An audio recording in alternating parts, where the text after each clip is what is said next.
Joining us for the next hour or so, Dr. Allan Carlson is president of the Howard Center for Family, Religion, and Society based in Rockford, Illinois, international secretary for the World Congress of Families, and author of a very interesting book. I've read nothing like it lately.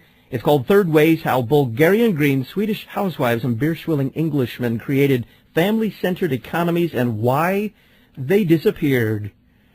Dr. Carlson, welcome back to Issues, Etc. Always glad to be with you. Why is it that Christians and social conservatives are very leery of big government, but not so leery of big business?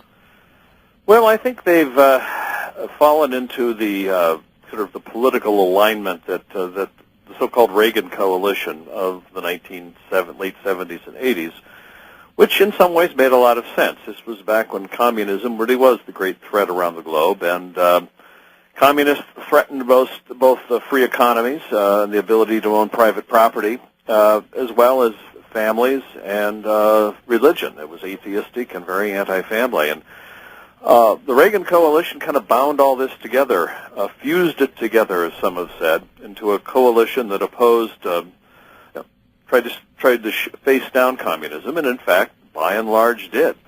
And so I still think we have this legacy that, well, big business is our ally, but I'm not sure if it is anymore. In fact, I think in many respects it has its interests which have nothing to do with the interests of the family. You make the case late in your book that in some cases kind of a lack of wariness with regard to big business has produced, in effect, for the average person and the family, a situation not unlike that for those who lived under communism. Well, that's the key insight by one of the authors I look at, Hilaire Belloc, an English Catholic writer in the late 19th and early 20th centuries, who developed the concept of what he called the servile state. And he said when big business and big government consummate their merger, what we will have left is the servile state, where workers basically work for fairly minimum wage jobs or low wage jobs for the corporations. He might have had something like Walmart in mind, while the government is there to provide them sort of their basic safety net and social services. And he called it the servile state, and by that he really meant it was a new kind of slavery, where, in a sense, people would become slaves of sort of a combine of big business and big government. You've got a freewheeling, open market capitalist.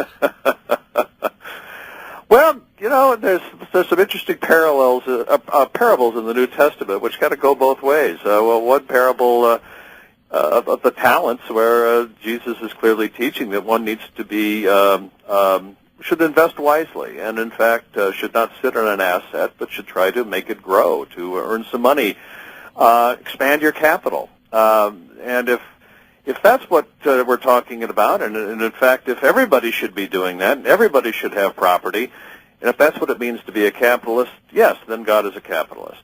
But the problem that Belloc, Chesterton, and other writers that I look at get at is that that's not how capitalism, the modern capitalism, tends to work. It tends to aim towards monopoly. It tends to try to manipulate and control the central government to its ends and benefits. It tends to ignore the needs of local communities and families. And I think all of those tendencies, all of those trends are certainly not things that at least I would guess God would smile on. Are there only two choices? I mean, some would say, look, this is the world we live in, Dr. Carlson. There's state socialism, and then on the other side, there's unrestrained free market capitalism, and if you ask me, I'll take the unrestrained free market capitalism as the lesser of two evils. Are those the only two choices?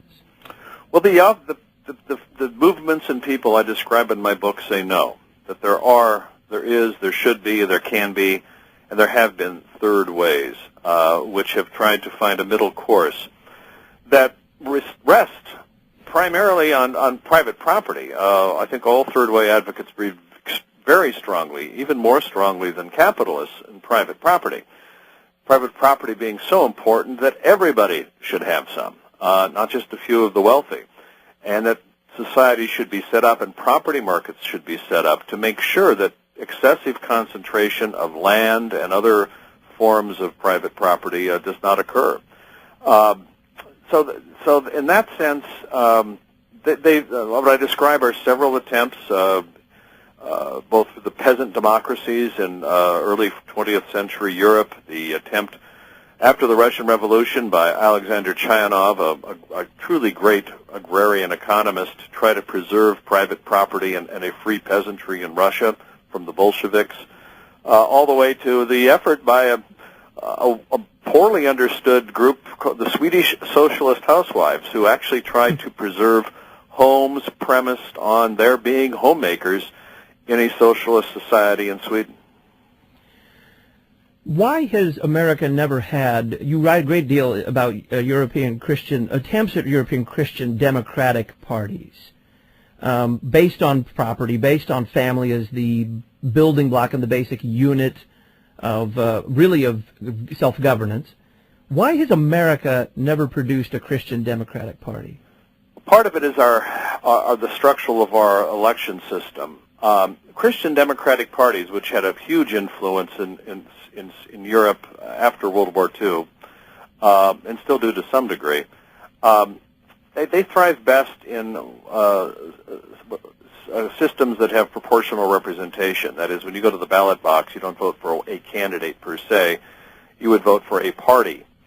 And then if, say, a party got 40% of the votes, 40% of the delegates to the parliament would be coming from that party. So the party list would determine who serves in parliament.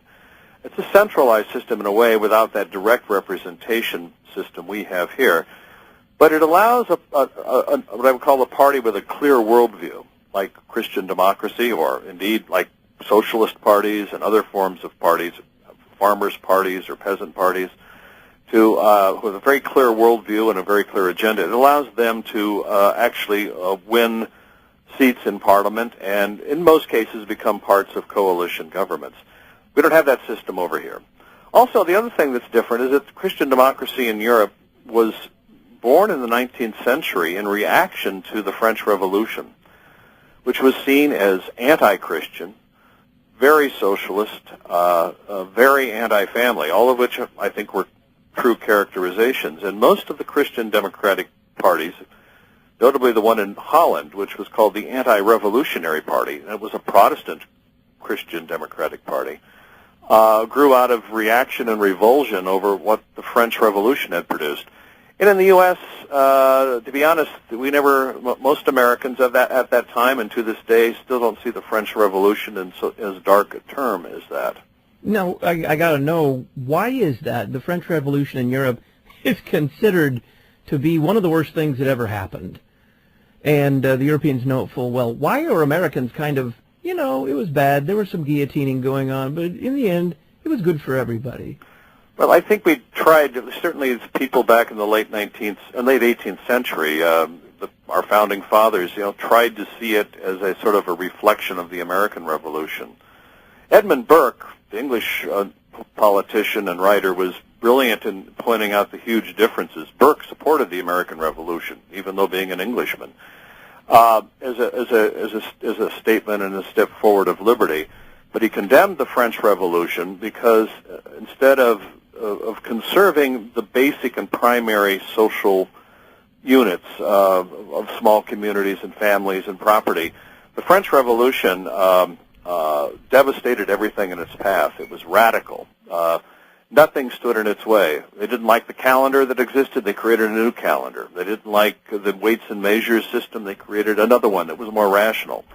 They leveled everything they saw in front of them. And Burke said that's a true revolution of the worst sort.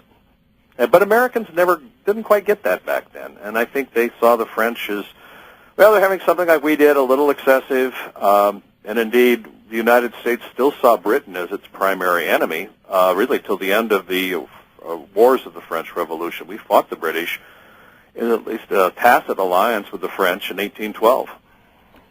Let's come back to big business, if we could. How much of big business, in what particular ways that impact the family, how much of big business is unfriendly to the family, this basic building block of human authority? Well, at the theoretical level, you'd have to see that the purpose of business is not to nurture communities or nurture families. It's to make a profit and secure market share.